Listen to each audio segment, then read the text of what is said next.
Hello. It's been a while.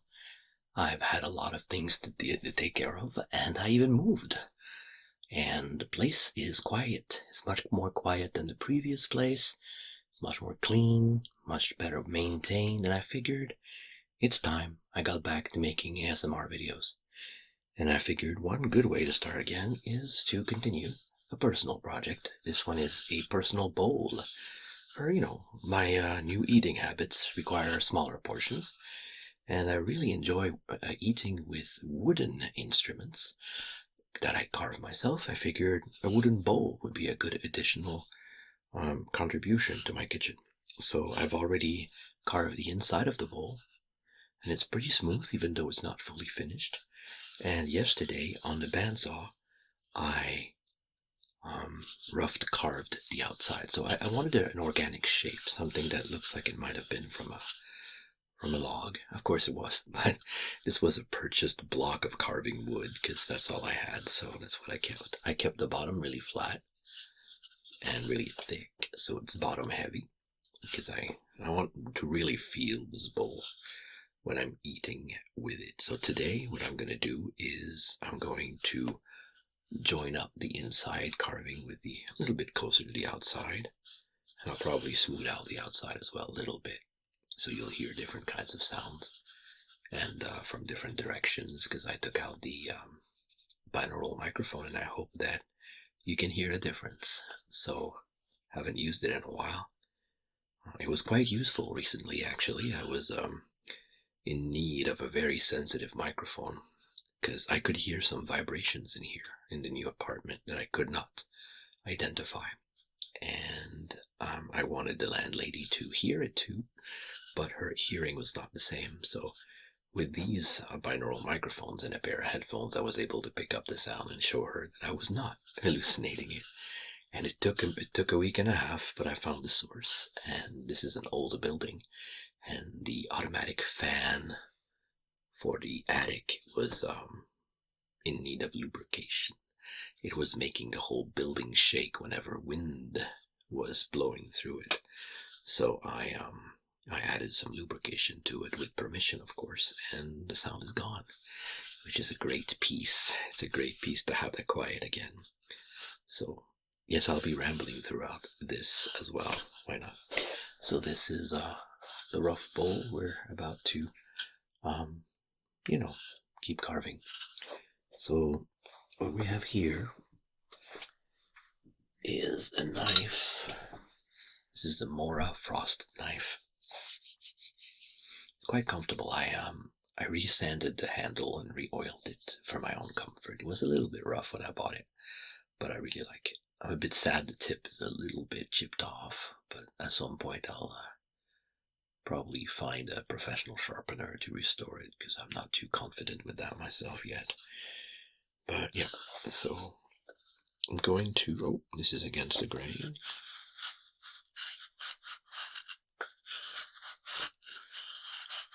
I'm not one to know exactly or remember exactly where the grain is. Not even by eye, I just look at how the knife reacts and change directions if need be. That's why using very, very short strokes can avoid gigantic mistakes. Because if you do a tiny chip mistake, then no big deal. So this is the knife here. I'm gonna go both directions, because that's where the grain meets. And later on, what I'll use to smooth it out is a scraper. I have this kidney shape here. I believe it's a kidney, but it's a shape. It's a very useful shape. This whole thing is useful for this shape of bowl. So I'll go like this.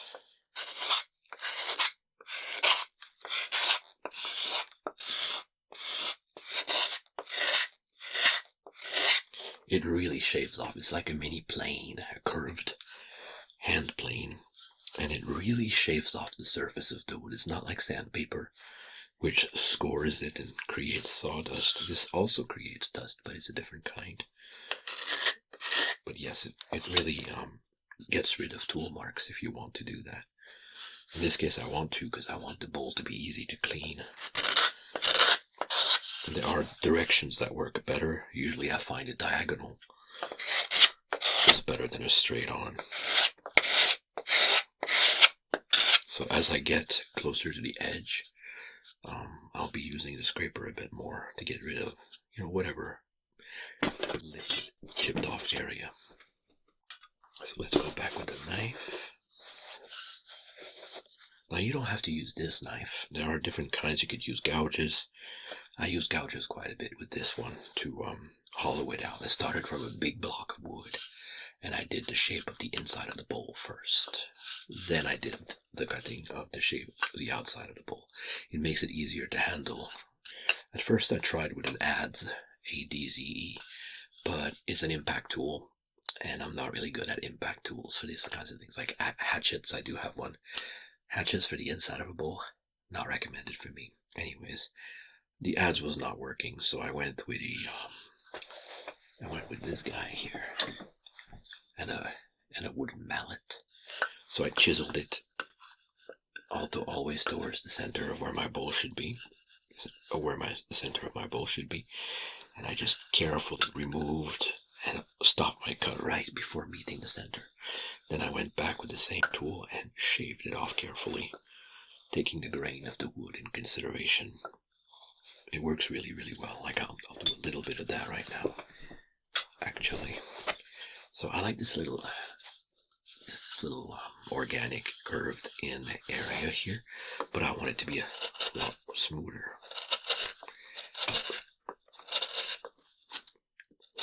Now, instead of doing notches like chick, chick, chick, or hit it with a mallet, I'm currently shaving the surface by applying pressure, lever motion. This side works really well, so I'll do the other side as well. Can't go both sides because that's when you chip it off. Like right now it's resisting me. I'll try a diagonal. Rocking the blade back and forth a little bit sideways can help also avoid big chips. You can do a tiny bit at a time. Then I'll finish with a scraper later. This curve here needs to be more natural, so I'll give it the same treatment. Now the professionals will probably notice that my gouges, especially my gouges, are not as sharp as they could be. That's only because I'm very scared of sharpening them, but I gotta learn at some point. I have some theories, of course, the classic wrapping a piece of really fine sandpaper on a dowel and, buffing it at the proper angle.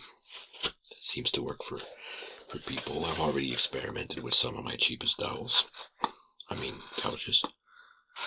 So I guess I'll have to do that soon, because without sharp tools, it's really hard to do a good job.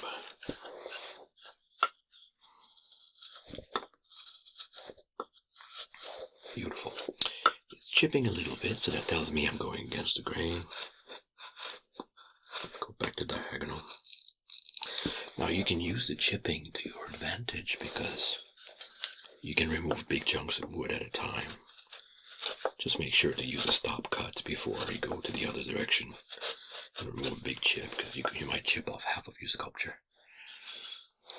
I don't mean to stress you out with that, but keep that in mind. Now, this would be a dangerous move, because if I slip, I could gouge out my arm. So make sure you know where your knife is, where it's going, and where it's going to stop. This way, if I slip like I just did, I can slip inside the bowl. I just made a big chip I don't like. I should have been more careful. I guess this means I have to shift to another tool and get back to the knife. Knife gives me more control. Tiny chips at a time. This goes really well until I change the grain direction. Like the grain stops about here, and if I kept going, it would slip a hole. It will lift a whole area of wood, so I'm going back here to meet it. And again, the seesaw motion or the rocking back and forth can help you keep control. It would slide even better if my knife was truly razor sharp. It's been enough for now. I forgot to prepare the abrasive paste, so I could still strop it. I believe I have a strop over there. It's a leather strop. Piece of leather on top of a piece of wood. There's already some abrasive on it. Just to hone it back to a bit sharper. To restore the... what's it called?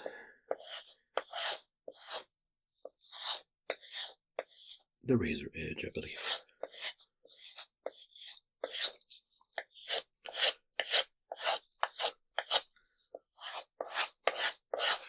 Judging by the blackness of my strop, it has done something. We shall see. Oh yeah, it's gliding a lot better. Yippee. That little notch I created by mistake earlier, I cannot scrape it off just yet with the knife, so I'll use the scraper again. Hopefully it will be enough. Yeah, I have to remove quite a bit of wood though. Diagonals.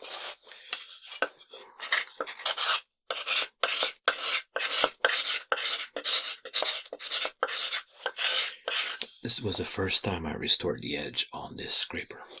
I have a round tool for that. I just slapped that inside the vise on my workbench and I flattened it by pushing at a slight angle on this side. I wanted this side to be sharp, and it flattened the razor edge to that one side, restoring it to a scrapable surface. At least that's what I seem to remember from watching a video a while back. Yep. The notch is gone. Beautiful. Let's go back to carving with the frost knife. Once again, grain direction.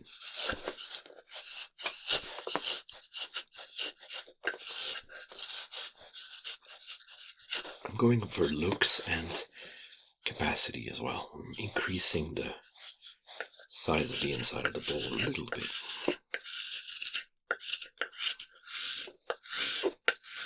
One way to explain what I'm doing here to avoid the big chips is I'm going on one side of the valley and then the other side of the valley very gently where they meet. That's where I slow down a bit, or I lift the knife a bit so I don't chip one side more than the other. And when I'm satisfied that it's pretty close, I can go back and use the scraper to even it out quite a bit. I like this side for that, this shape. I'm going outward, slight diagonal on both ways.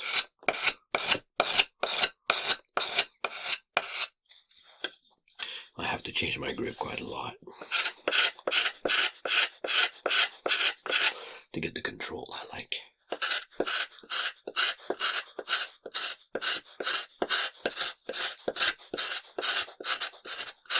Now, yes, I could be using sandpaper, but I don't like to because it creates deep gouges, especially when you start with the big rough ones like 80 grit. It's really hard to get rid of the 80 grit trenches it creates. They're microscopic, but they're visible. So, is that a contradiction? I don't know. They're subtle, but they're always there. So the scraper is a lot, I think, more useful. And if you do it right, as I get better at sharpening this, I will almost get a mirror finish. Probably not on this project though.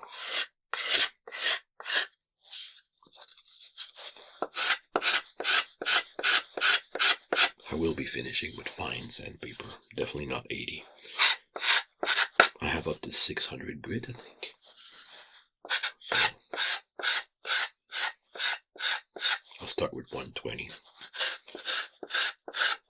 then 320, because that's what I have. And I might even go up to 600, because I have that too. we're getting somewhere. Oh, chipping. When I feel the blade resist me, when I feel the wood resisting the blade, I should say, is when I realize, ooh, change direction, please. So I used to think that wood carving would chick, chick, chick, but it's better if you go like tiny, tiny amounts of shavings instead of big chips. That's how you get control. So, like I said, you make a tiny mistake, it's just a tiny mistake instead of a big one. See, now it's resisting me.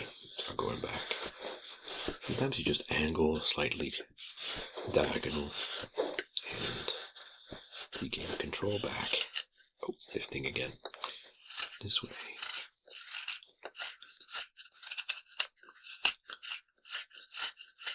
Tiny chips. It's better to do 100 tiny chips than messing up with 25. Having a big chunk, take off without you meaning to do that.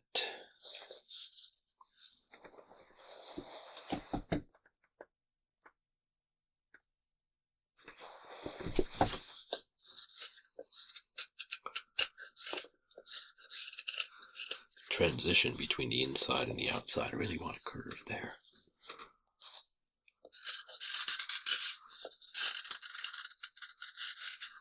Beautiful.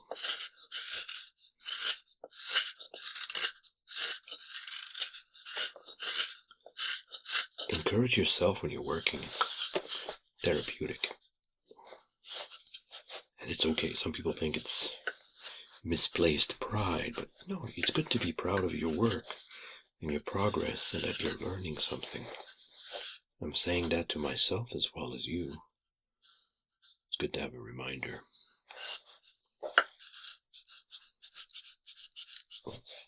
Resistance.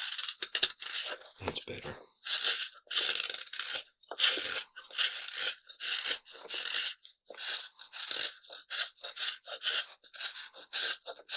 I gotta be careful with the tip. This is a long knife, so if I touch the inside of the bowl too much, I'm gonna scrape it. Right now I'm slowing down. Make sure I keep control.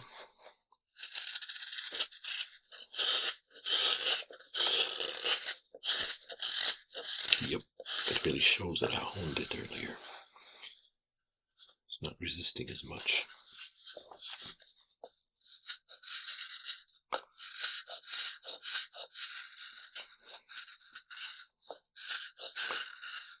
Hey, I forgot to show you my spoons. Soon I want to make another spoon that's similar to what I'm about to show you.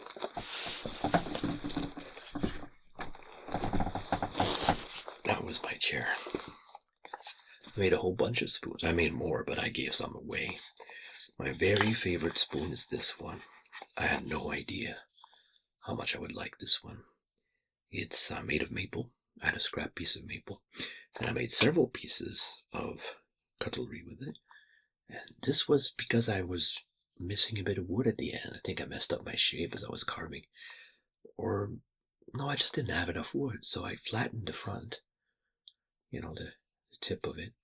And turns out, because of the handle shape, because of the shape itself of the spoon bowl, it's just great for different things. I love it so much because I can use it for soup, for applesauce, for cooking small amounts of food. I want to make a new one as soon as I can get my hands on more another hardwood like this.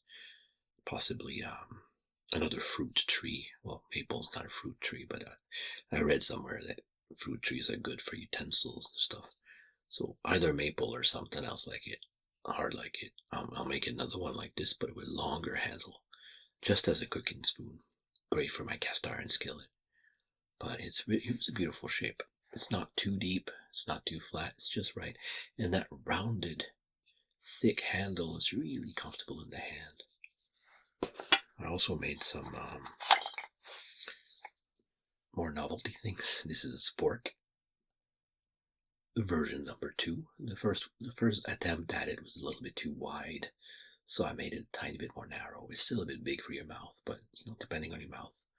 I can still use it. This one is also made of maple. I can't really identify them by eye, but I remember which one was which. Another piece of maple. This one was actually, all three of these were baked in the oven at 400 Fahrenheit, but I was using my old toaster oven, and it was not reliable. It was really hard to keep control of the temperature and make it even, so one of them got burned inside and out. It just makes it look more old, I guess. Still completely functional. Some of them I had fun with the shape of the handle. Maybe it helps with the grip, maybe not. I was just having fun.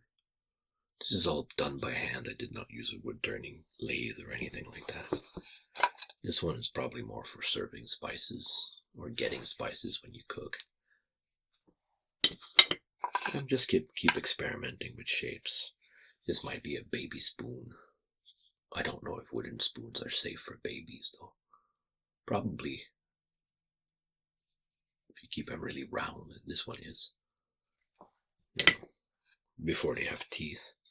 I was using this one to get some powders for my plants. This one you can see the grain really well. I was experimenting with the alcohol torch to torch the surface a little bit and give it a sanding after. It really made the growth rings show. I believe this one is a piece of pine. This one is also pine or maybe spruce, I'm not sure. This is whatever cheap wood I had left. I think this one is treated with coconut oil. I now treat, recently I've been treating, retreating my most useful spoons with coconut oil. I like to finish better. I do have to apply it more often than linseed, but I just like the feeling of, especially the handle when you're holding it so much. Once you buff out the excess, it's really nice. It's a nice feeling. That was a little break showing you some of my spoons and a spork or two.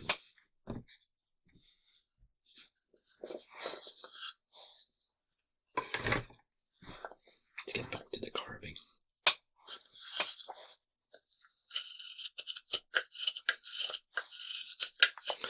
Chipping. So that motion, like that sideways motion, gliding the knife against the wood instead of trying to chick. Again, for control. It's better to slow down anyways.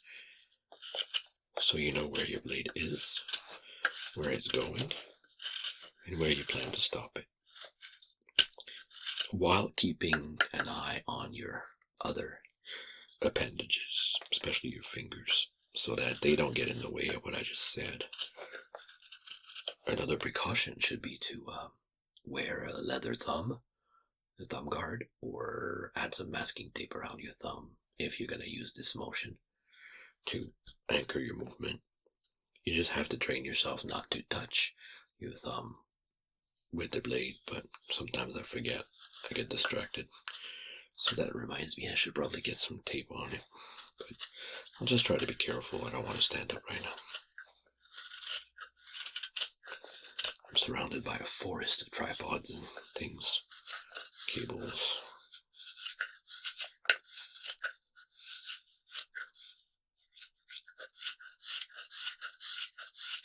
Once again, best to do 100 tiny chips instead of 25 big ones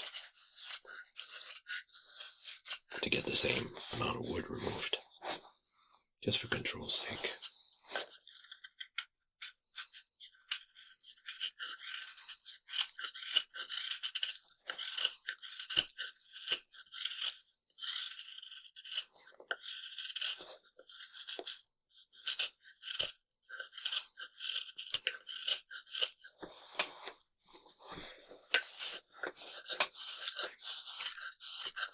I love the sound of carving wood.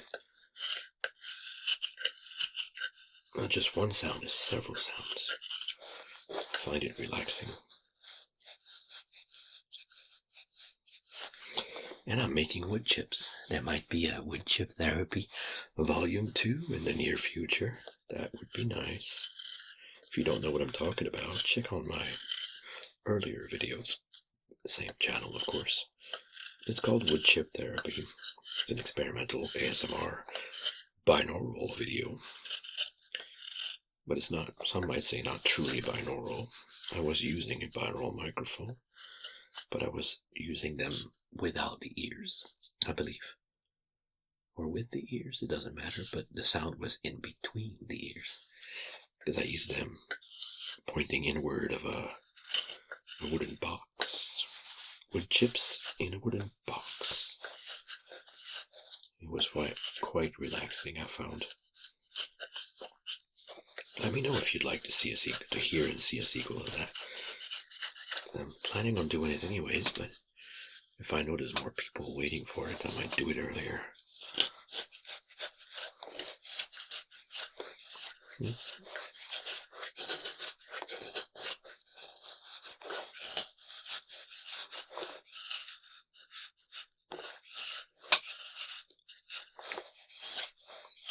Just creating a nicer transition between the inside and the outside.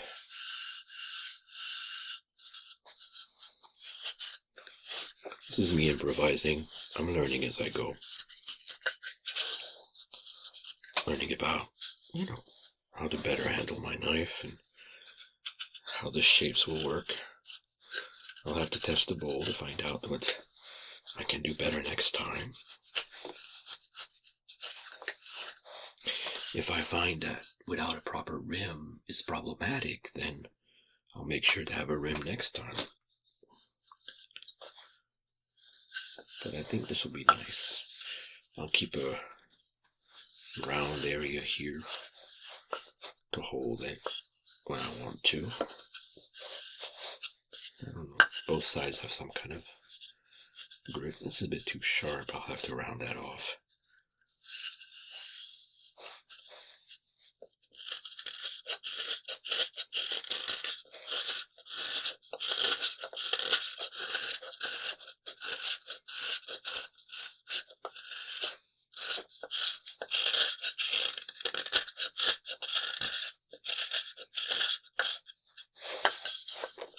To record this video, I had to use a lot of patience and a lot of problem solving.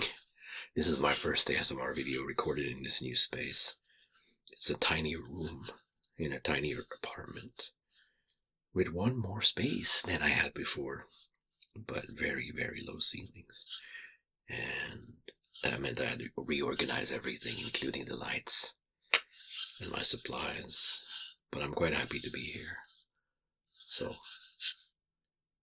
yeah, I'm hoping to do more ASMR more often now because I'm adopting a more peaceful lifestyle, away from traffic noises and the craziness of the big city, because I'm in a smaller town now.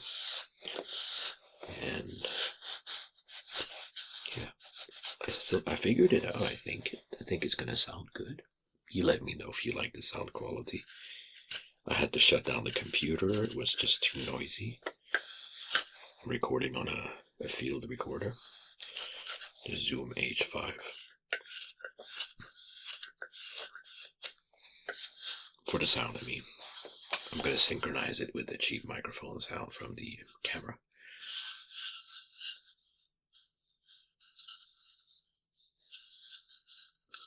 I love this sound. The rubbing sound against the rough wood.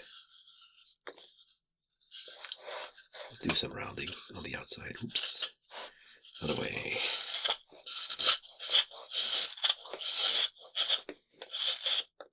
Probably should slow down with this one. Other way.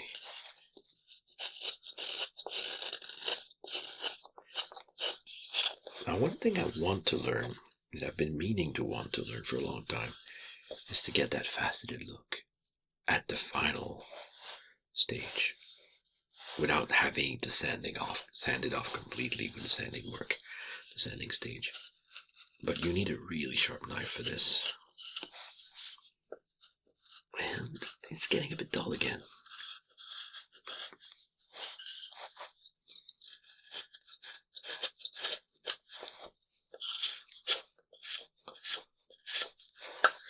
definitely sanding the inside of the bowl. I'm thinking I might be able to avoid sanding the outside too much. Maybe just a bit for the edges.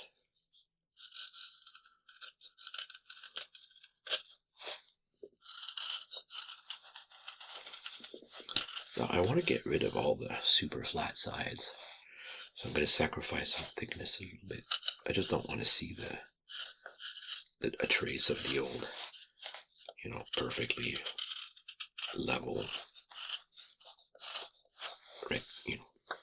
rectangular prism, box shape of the purchased wood.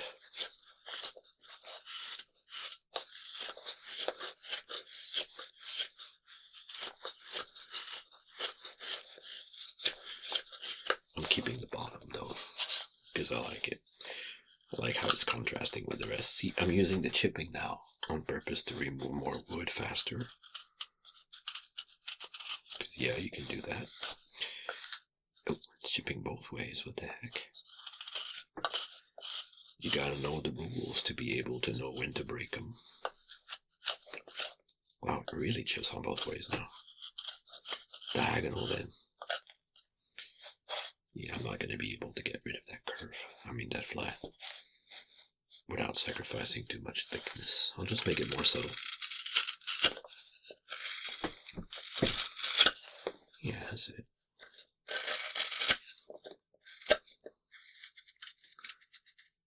Tiny chips. Gonna try to get rid of all the rougher cutting lines from the old bandsaw blade. It was struggling so much that I triggered the fire alarm. I did not notice I had set up the bandsaw right under the fire alarm in the garage. I live above a garage now. That means I'm not disturbing anyone when I work all night. I'm still not using the bandsaw in the middle of the night because the garage is not like super well insulated against noise, but it's great that I can do that in the daytime. But at nighttime I can work all night if I want. Nobody living above me or under me gets disturbed by my regular talking or walking around.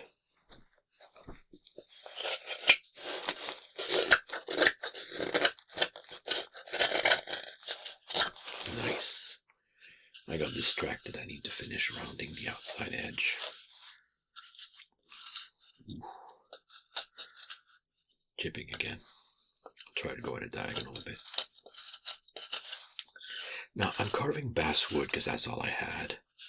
It's not the best wood to make a bowl, so this might end up being a failure when it comes to using it, because I don't know how well I can seal it with walnut or linseed oil. Some people use beeswax, but I am not comfortable with the idea. I'm worried about the beeswax just melting off when you use hot liquids. And I might use this bowl for soup and other hot dishes, so I'm gonna risk it. I'm gonna, it's a good practice. Basswood is a lot easier to carve than harder woods. It's, according to some, considered the softest of the hardwoods. It's great for making puppets and Japanese style masks, apparently, but other decorative items, but not the best for utensils and bowls and dishes, plates. But again, that's what I had. But now I live in a small town 10 minutes away from the countryside and just a few more minutes away from the forests. So I'm hoping that I can find some wood in the parks and in the city itself. While it's still green, I can carve more utensils. Something firmer, more dense than basswood. I'll ask around. There's probably some farmers and people's families that have. I mean, I know there are, I just don't know them personally. People who sell, firewood. They sell them by species, because some wood burns longer than others. So I'll just ask around, eventually find myself a supplier. But, I always pick up interesting pieces of wood. I have a few sticks now, a few large branches that I can turn into wizard stabs and walking sticks and stuff like that.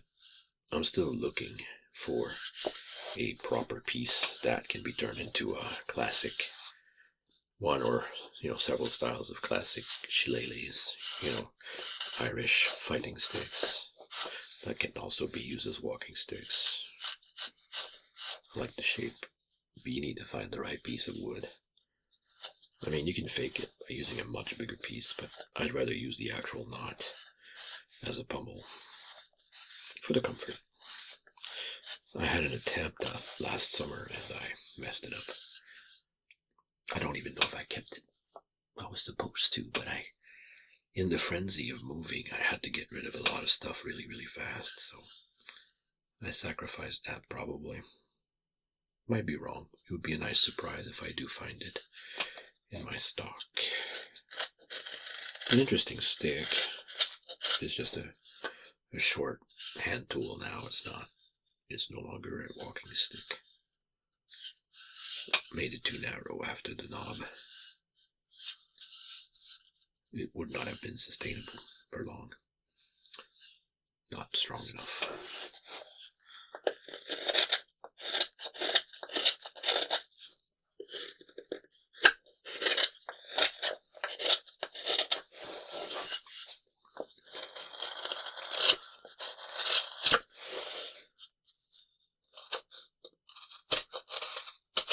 If you're still here, and if you're still awake, let me know what kind of videos you'd like to see. I'm always up for suggestions, because I have plenty of ideas. I have to be motivated to make them happen. But if I know somebody else wants it just as much as I do, then I might be able to motivate myself even faster to get it done.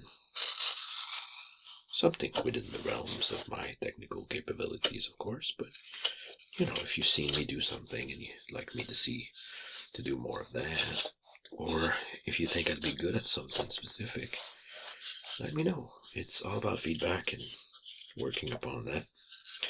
No guarantees, of course, but I'll pay attention and I'll consider every suggestion.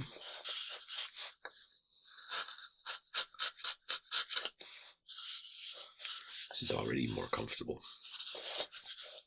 in the hand. I'm definitely going to try to chip out the flats. Other direction.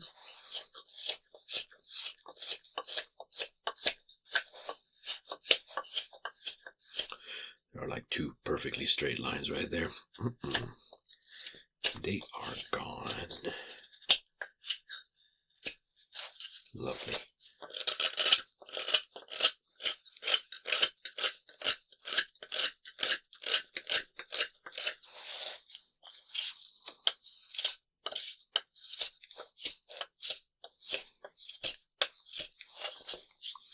Now I can spend hours doing this. I'll check on the different devices to see if I'm still going.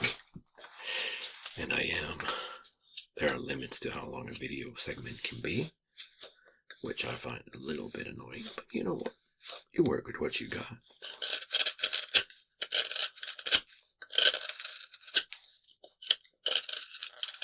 There you go. I'll edit all that together in one piece, of course.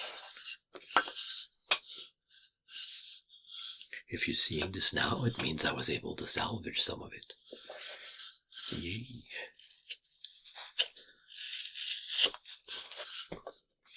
It's always a little bit of a surprise what I get when I record like this. I make a lot of tests before committing, but it's not a guarantee. I'm quite happy when I do come up with something that works.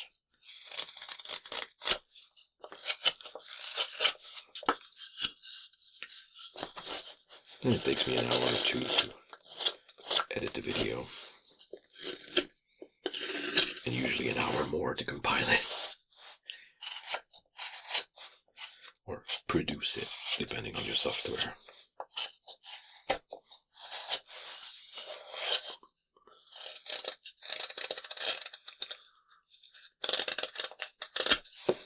Beautiful.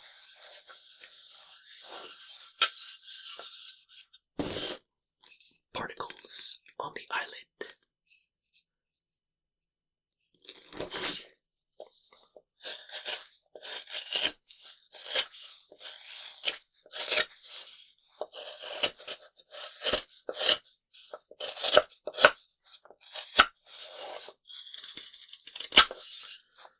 Yeah, a bit too flat. Let's remedy that.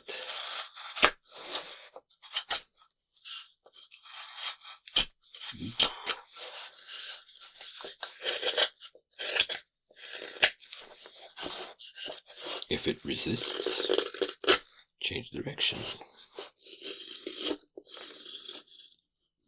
I love that sound. I try to leave the bottom pretty sharp. Just a bit. Not too much. I just like the look of it.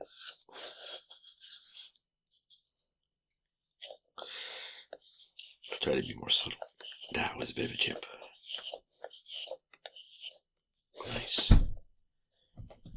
That is Inky, or Ink, but I call him Inky for short. He's come to visit. He wants some attention. Say hi to the people. They're over there. Ink is one of my two cats. Pencil is the other one. He's probably gonna whack you with his tail. I gotta be careful where my blade is, because he doesn't care. You like my bowl? Do you like my bowl? Want me to make you one? Like turn you into a bowl, or make you a bowl? Of course he had to do that, I knew it.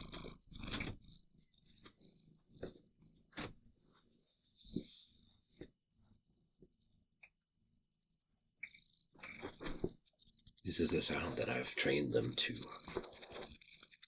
associate with scratch time, petting time.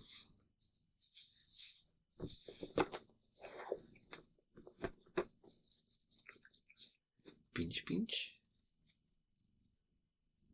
Yeah. You can hang out for a bit. We like the purring. I can purr too, you know.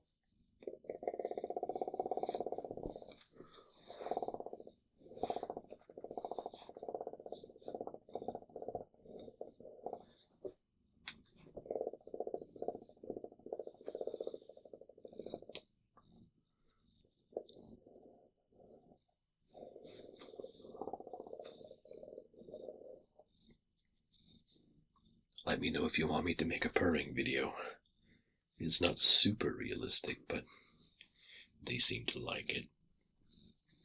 Both my cats do seem to like it.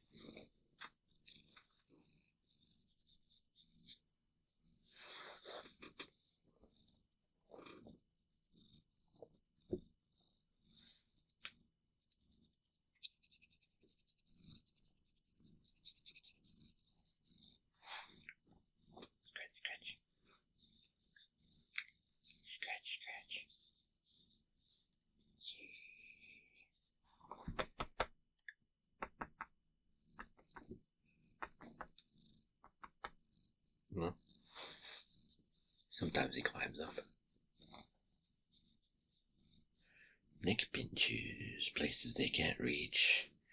Do them a favor, pinch out some hair. Gently, of course.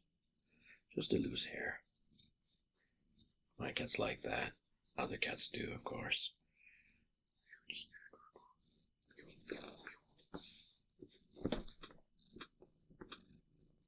Want some cat percussions?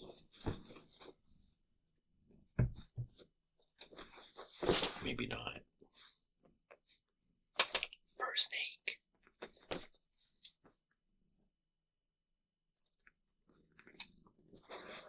you doing? I'll show you what he wants to do.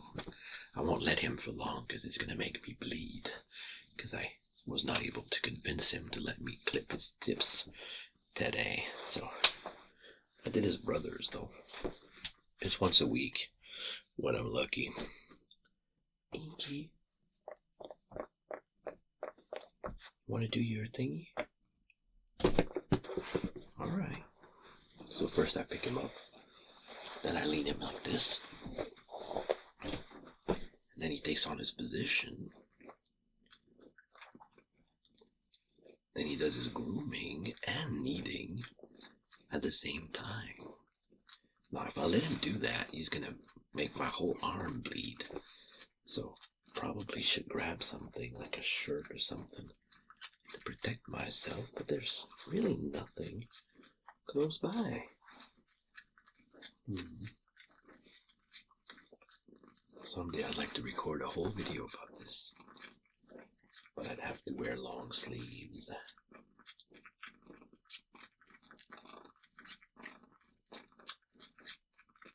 Yeah, that's his self-soothing. He does that whenever he can.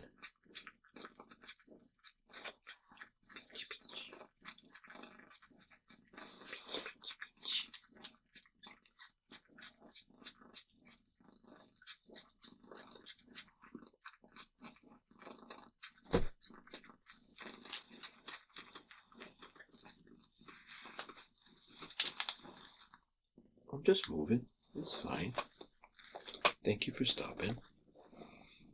It's getting scratched up already. What do we do for our cats, eh?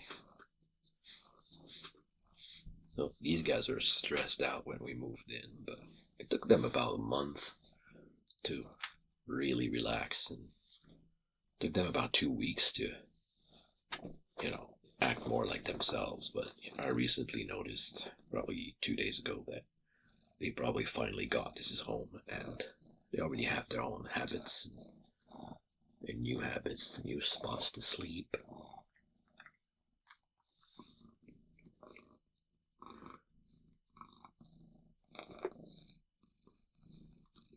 Now this guy does not stay put. Like, he wiggles, he moves a lot.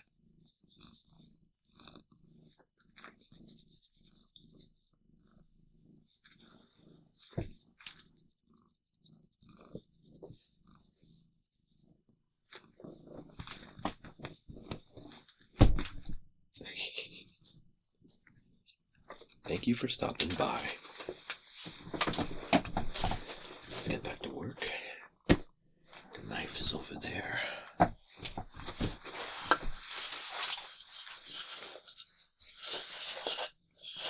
Careful, have a knife.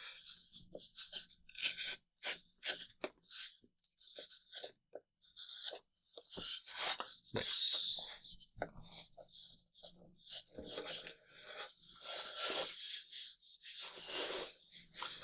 So any place I find too shiny from the blade or too burnt out, I carve out.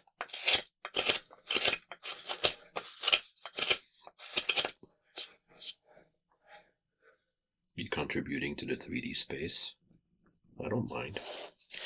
Just don't press the button on the recorder.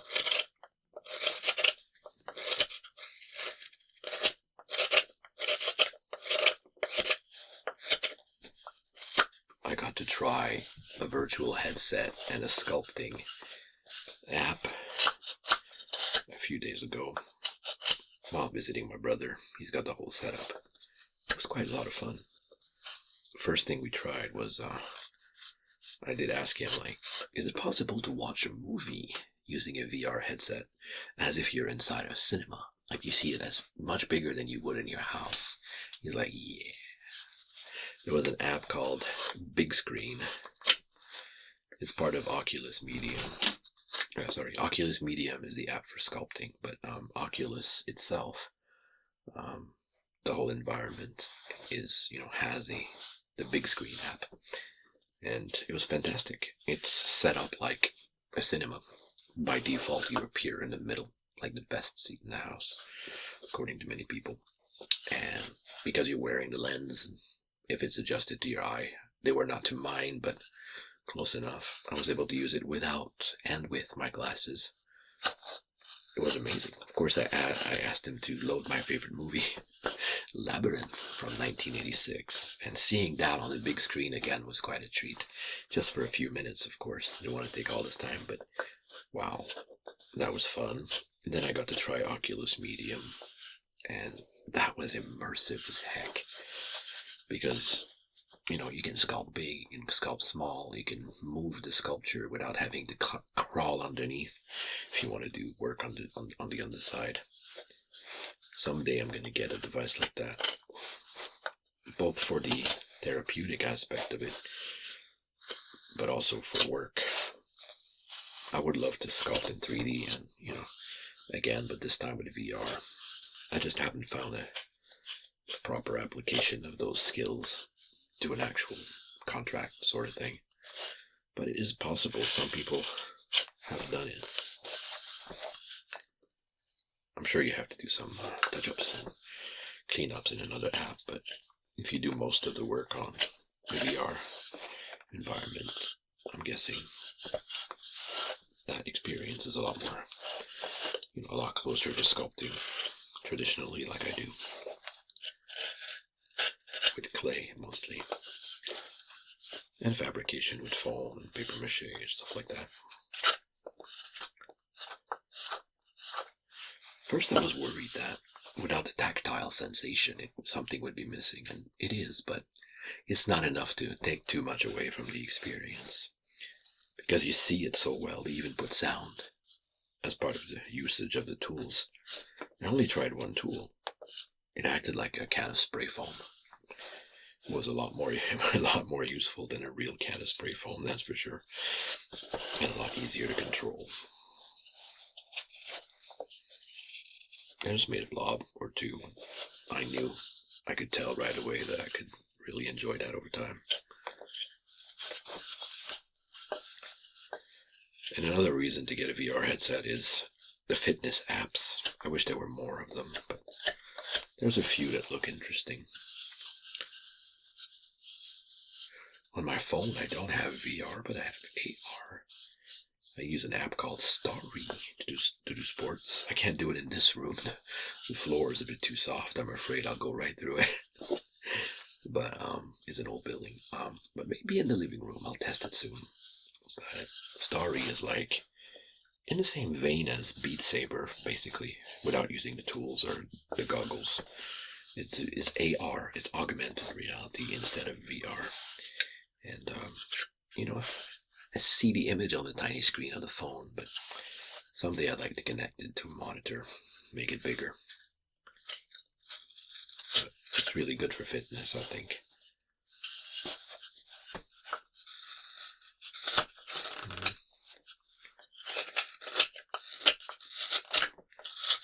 So getting rid of some of those cut lines from the bandsaw, being too vertical. Hey, this is Inky again. Do not make my spoons fall to the ground, please.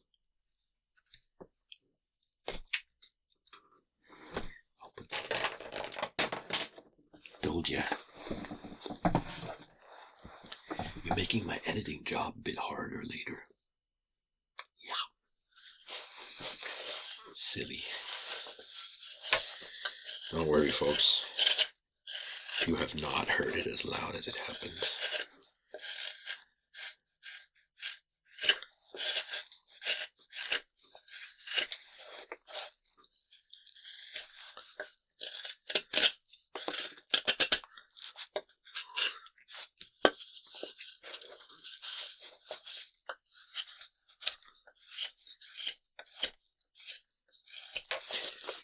I'm not trying to hide all the steps that went into the shape. I'm choosing what to keep and what to hide or what to carve out. I think that's going to help create a quite unique look, because different surfaces will accept the stain or the oil. They will absorb it differently. So I'll get a variety.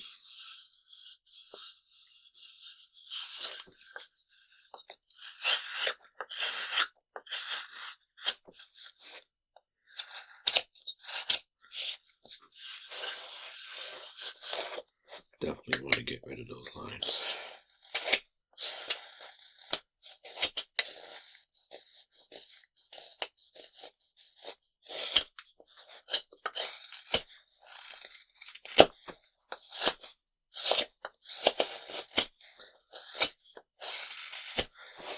In my new town, at first I was worried about moving back here. It's my hometown. I had some negative memories that were to the forefront of my mind. Then once I moved in, because I really did not have a lot of choices, I realized pretty quickly that the negative memories were only a few of them, and mostly the good memories have been coming back, and it's wonderful. The place is a lot more quiet than I remembered. Probably was. Back then I just forgot. And everything is close by. Almost everything I need. Much closer than where I lived in the big city for some reason.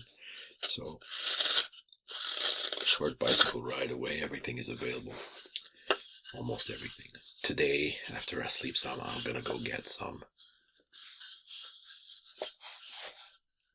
supplies from a more distant hardware store, about 10 minutes away from the ones I usually go to now. Just because they have exactly the thing I need. One tiny thing. I'm using my bicycle as much as I can until it gets too cold for that. After that, I'll have to use public transportation. They don't have a regular bus service here. They have the school buses, but I can't use those. I'm not a student. But they do have what they call taxi bus. So it's a company that it serves the same purpose as a bus, really. It's just a bit more expensive. So for me, it's $5 Canadian per trip, one way. A bit more pricey than when I was $2 more pricey per trip than I did in Montreal. But I'm not going to use it a lot. I'm going to walk as much as possible. But, you know, sometimes you have to reach further or have a lot of supplies to get. In this case, I'll probably just take taxi bus. It's a membership thing. So before the snow, I'll have to go and get myself a membership at their office.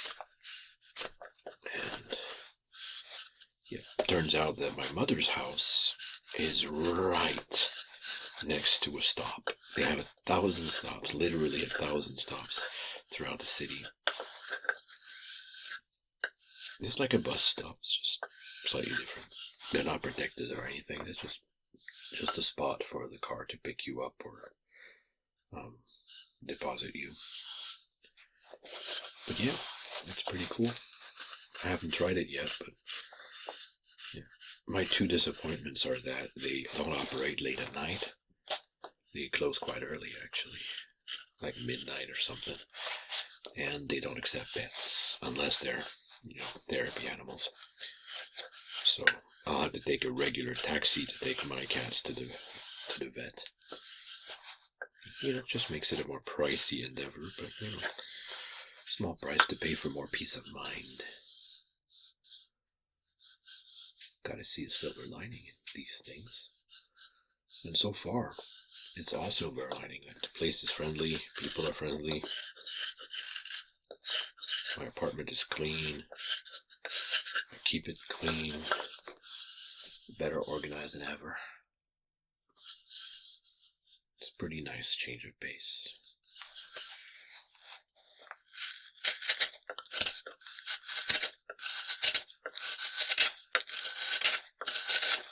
Oh, that's a better transition.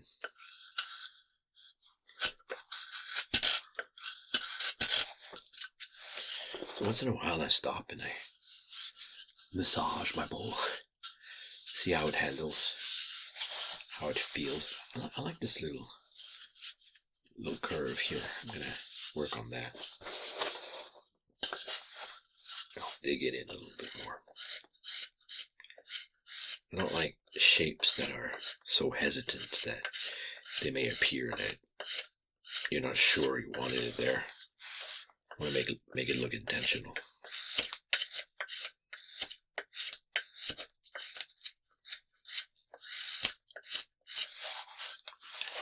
Oh yeah. Gonna make it more transitional here. Not be so sudden. Careful where you stop. The scraper will help with that. You can scrape your knife too, carefully. Get rid of some of those lifts.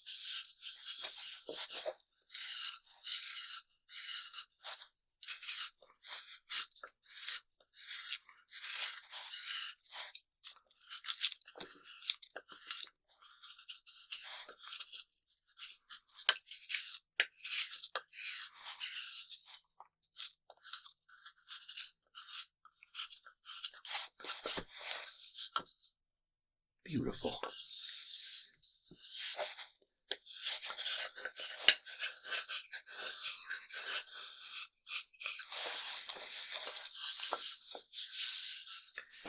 Once again, comfort test.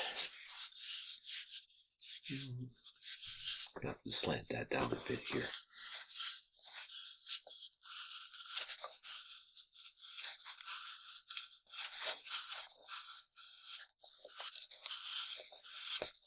So many chips.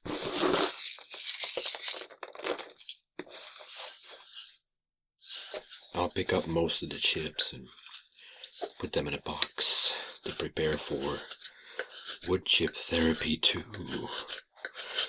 More wood, more sound,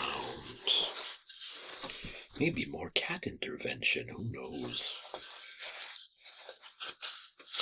Wait, the cat intervention was for onion skin therapy. Maybe I should make a sequel for that one too. Let me know if you're interested in that. I'll just start collecting my onion skins again. Will take a while, but at least I'll know people are interested.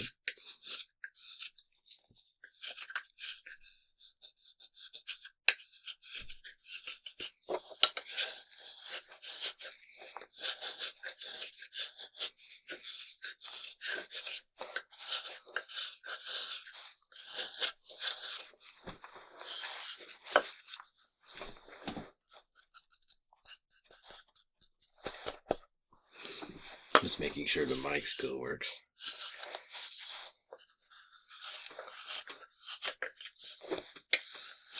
Now I could do this a lot quicker by using a power tool. I do have one, I just have to reassemble it. It's a Fordham, it's like a more heavy duty version of Dremel with the flex shaft. My Fordham cannot be used without the flex shaft. But it's extremely noisy. I don't like to use it that way. And it makes a lot of dust, and I can't use it in here. So if I do have to create a whole bunch of shapes like this, or small bowls or cups, I'll probably do the bulk of the work in the garage. Probably have to install a temporary tent or something to contain the dust and the wood chips. It's mostly dust. I have the really spiky burrs for that. It removes a lot of wood very, very fast. It's just a bit tough on the hands because you do have to hold the device really, really hard. But yeah, it's worth it. Saves you a lot of time. I would probably finish them by hand, but removing the bulk of the material is a lot easier with the power tools. I do have a drill press, so I have experimented with hollowing out a big chunk of wood with a Forstner bit. Other bits can work too, it just won't be as clean, I guess. I actually made this this box with just a piece of red cedar, and I hollowed it out, square hole with a Forstner bit, all 4 corners, and then drilling even more in the center, and tried to respect the bottom as much as I could. It's not a perfectly flat bottom because the bit in the center has a little spike, but the pretty good. It's pretty good. If I had made it a bit more shallow as a hole, I could have finished it by hand and not have the little spikes.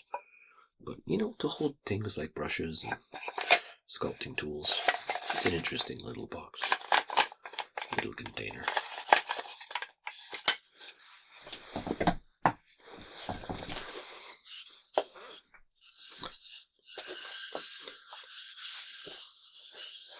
I like it. I like this thing. I'm very eager to seal that later. Not today, but maybe after one more, maybe 2 more sessions, it'll be ready to seal. And I won't be able to use it until it's completely cured or until it feels like it is. One technique I'm going to try with this bowl is to soak it in walnut oil and then wipe off the excess. I don't know how long you need to soak it, but I read somewhere it's an old-fashioned way of sealing these things. So I've tried with linseed oil so far. I've tried a salad bowl finish.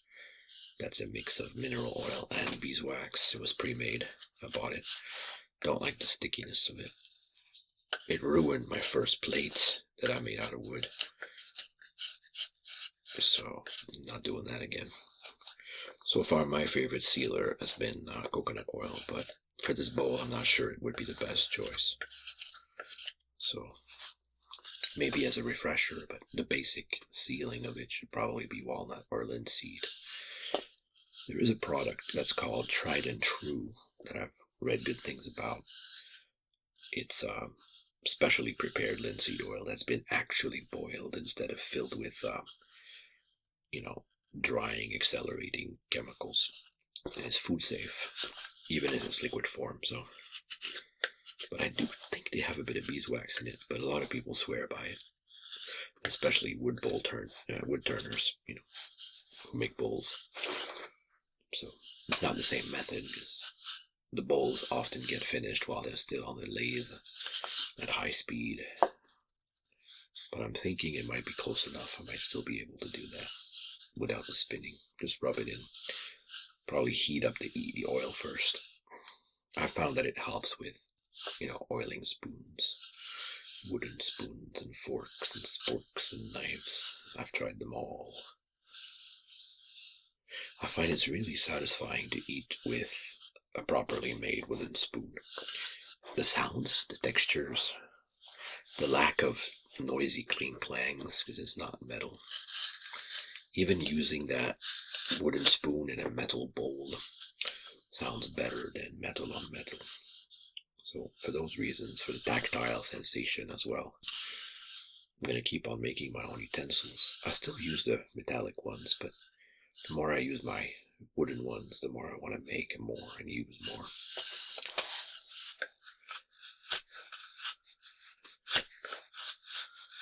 Once I get the hang of it, I want to make my own goblets, mugs. It's still a thing that people have not shared a lot about. No one seems to have a perfect recipe when it comes to kuksas and how to oil them or seal them. Some have methods that work for them, but that don't seem to work for others. So if you have one that's foolproof, let me know. Some people boil their kuksas in salty water or just regular water. But that's probably when they carve it when the wood is green. Like this wood is perfectly dry. Or was when I bought it, so I don't have to worry about too much cracking. It's sculpture quality wood.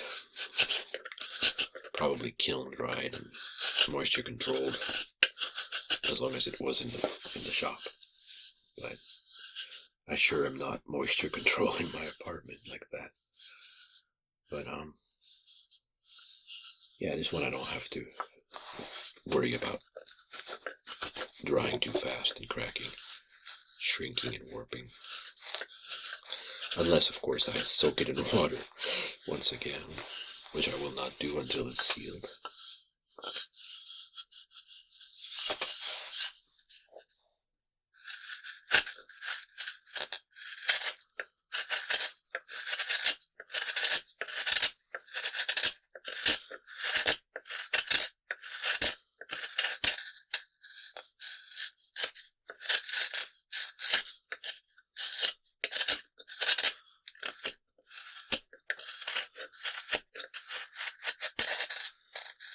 That's a much better transition.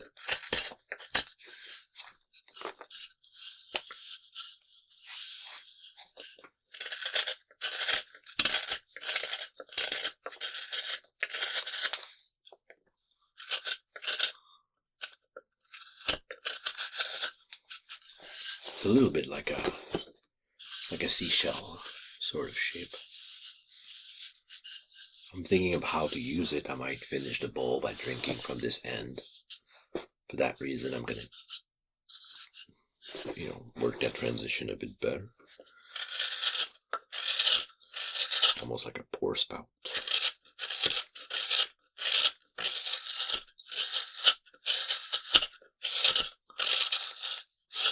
And if it doesn't work as a bowl for soup and other hot liquids and stuff, then it can still be a decorative piece I can use. Heck, it could be my new soap dish. I don't know.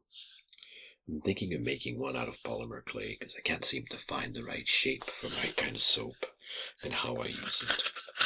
Right now I just use a shallow bowl, but I want something to raise it up a little bit so it doesn't soak in its own juices. And I have shapes in mind. I've made one out of wood several months ago. It didn't last very long. I sacrificed it because it was getting moldy, even though I sealed it and everything. It's just a constant exposure to soapy water is not good for wood, apparently. So polymer clay is probably more, long lasting. It's not the most natural thing, but I do have some. Worbla's another option.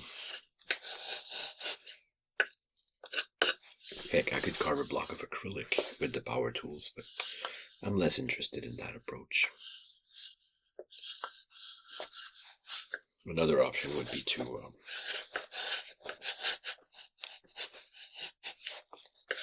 make a sculpture out of clay, so any kind of clay, and make a mold, and then cast my soap dish with some kind of waterproof resin, probably urethane. Tint the resin to the final color, probably a color close to that of the soap, so it doesn't look all dirty all the time. That would be interesting, I think.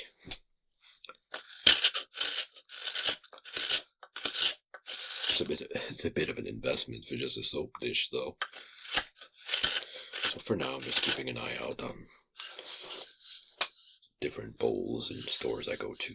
I almost bought one yesterday. I was like, there's one piece of silicone. It's just almost exactly the right shape, but it's the almost exactly that got me. It's not wide enough. I use square blocks of soap. The olive oil soap that you get in big blocks from France or Morocco, depending on which one is on sale. I buy a bunch of them. I let them dry on the shelf, unwrapped, of course, and they shrink and they get all dense and they last longer. So, at least it's been my experience. But I still need a better dish soap. Right now, what I do is wash my hands at the end of the day. There's a bit of liquid soap at the bottom. I use that to wash my hands, so nothing goes to waste. But I want a shape that will help me do that better. And again, without the soap touching the liquid at the bottom. Right now it does, and that's annoying.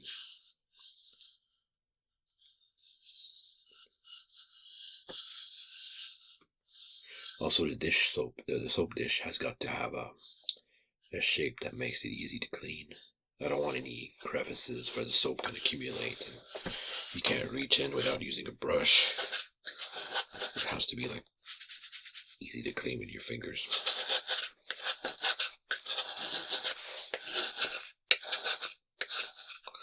Those are my I was gonna say those are my criterias, but another one is it has to look good. Something like this, maybe. Just more accommodating for a square shape.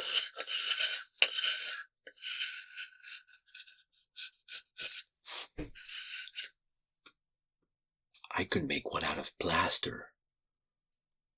Let it dry really, really well. And then soak it in something that will seal it permanently. Don't know what yet. Plaster is more fragile though.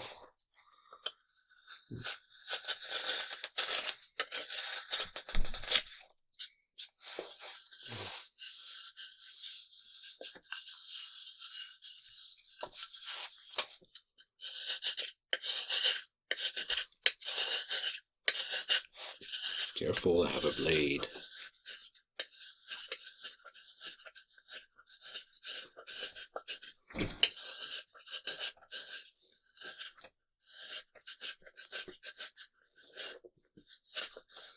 Really paying attention now. Don't want to hurt my fuzzball. Hey, fuzzball. Are you saying it's time for a snack or something? I'm kind of hungry. Are you hungry? They never say no to food. I do now. I've lost a lot of. I don't know if it shows, but I lost a lot of weight this summer. Summer for me is the hardest time to lose weight, but it happened, and I'm keeping it off. So I'm quite proud of myself. And it was not huge sacrifices either. I went gradually. I went with better decisions, better quality of food, smaller quantities, staying more active. And yeah, all this a lot less sugar. Most of what I eat is raw and or very little transformation. Like I do heat up some stuff, cook some stuff, but mostly it's as simple a food as possible. No fried foods, as you know. I make exceptions, but really rarely. But it's wonderful. So I'm feeling better, definitely. This guy might need some more exercise too. No, he's fine. I test the belly once in a while, but my cats are pretty active actually. More than I. What you doing? Do not knock into the mic, buddy. So that was me taking a short break with. Ooh, I like that sound.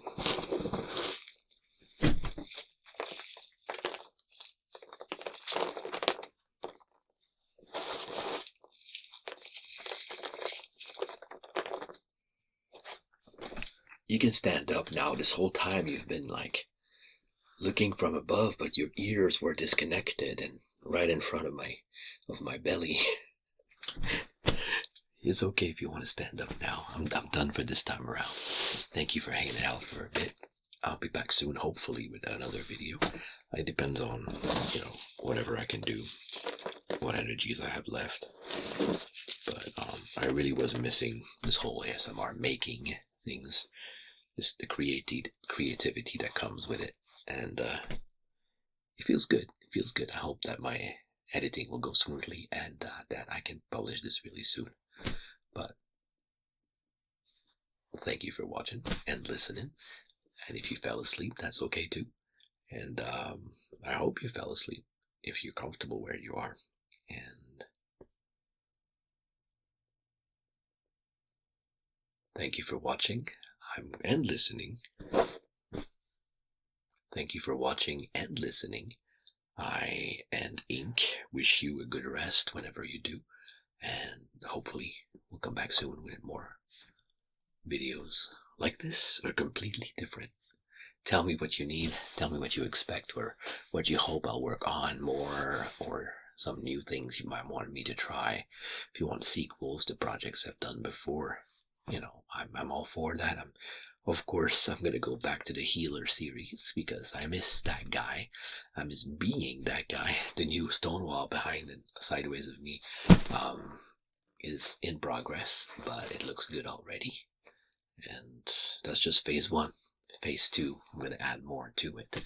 But for my cats and I to interact, during the streams and the videos. By streaming, I mean under my other name, Creaturist, when I do my main jobs, paper, puppet making, mask making, prop making, and other things, including digital painting and stuff like that. Well, when I stream, I like to have visits from my cats once in a while, so I've already designed a shelf behind me on that side, and I'll probably create more. I want to put a fake window right there behind me on the side of it with a ledge so they can hang out there too. So 2 spots for my 2 cats. That's what's coming up. So once again, thank you for watching, and I hope this was pleasant for you, even more than it was pleasant for me. Bye.